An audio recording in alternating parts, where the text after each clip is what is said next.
దుర్గం చెరువు దుర్గంధంగా మారిపోయింది. Cable bridge వెలుగులు ఆహ్లాదకరమైన వాతావరణంతో పర్యాటకులను ఆకట్టుకునే సుందర దృశ్యాలు ఇప్పుడు కేవలం జ్ఞాపకంగా నిలిచిపోతున్నాయి. ప్లాస్టిక్ వ్యర్థాలు, మురుగునీటితో దుర్గం చెరువు తీవ్ర కాలుష్య కోరల్లో చిక్కుకుపోయింది. దీంతో పర్యాటక కేంద్రం కాస్త దుర్గంధ చెరువుగా మారిపోయింది. దీనిపై మరింత సమాచారం మా ప్రతినిధి ప్రియాంక అందిస్తారు. నగరంలో ప్రముఖ పర్యాటక కేంద్రంగా గుర్తింపు పొందిన దుర్గం చెరువు ఇప్పుడు దుర్గంధ చెరువుగా మారింది.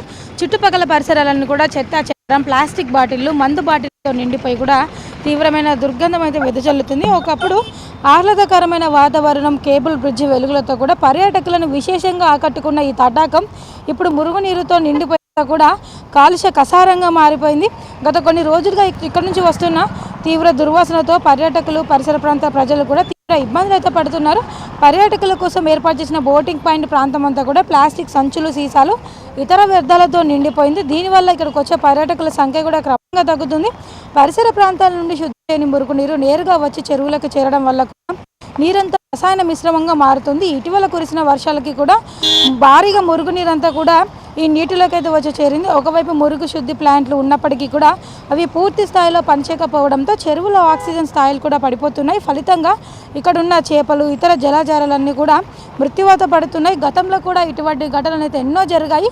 చేపలన్నీ కూడా చనిపోయి నీటిపైకి తేలిన ఘటనలు కూడా ఎన్నో ఉన్నాయి.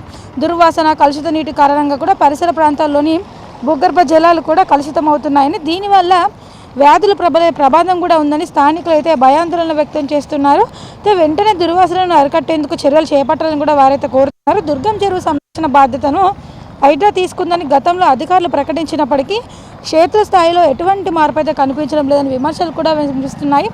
అధికారులు నీటి నిర్వహణ అంశాన్ని పట్టించుకోకపోవడం వల్లే ఈ సమస్య తలెత్తిందని, వ్యర్థాల తొలగింపులతో యంత్రాంగం కూడా నిర్లక్ష్యం వహిస్తుందని కూడా స్థానికులతో మండిపడుతున్నారు. చాలా వరకు కూడా అంటే ఇక్కడ ఎటువంటి చర్యలు చేపట్టకపోవడం, కనీసం చుట్టుపక్కల దుర్వాసన రాకుండా కూడా, దాంతోపాటు ఇక్కడ మురుగునీరు కూడా ఇందులోకి వచ్చి చేరడము, రాత్రితో చాలు మందు బాబులు, ఆకతాయిలంతా కూడా చుట్టుపక్కల మందు దాగి సీసాలు ఇక్కడ వేయడము, మూత్ర విసర్జన లాంటివి కూడా చేయడం కూడా ఇటువైపుగా రాకపోకలు సాగించే వారంతా కూడా తీవ్ర ఇబ్బందులు ఎదుర్కొంటున్నారు. ఇప్పటికైనా సరే సంబంధిత అధికారులు స్పందించి ఈ దుర్గం చెరువులో మురుగునీరు చేరకుండా తగిన చర్యలు తీసుకోవడంతో పాటు దుర్గంధం రాకుండా కూడా కఠిన చర్యలు చేపట్టాలని, ఈ సమస్యలన్నిటికీ కూడా శాశ్వతంగా పరిష్కారం చూపించాలని కూడా ఇక్కడ స్థానికులు, పర్యావరణ ప్రేమికులు కోరుతున్నారు. వీడియో జర్నలిస్ట్ రవితో ప్రియాంక, HM టీవీ, హైదరాబాద్.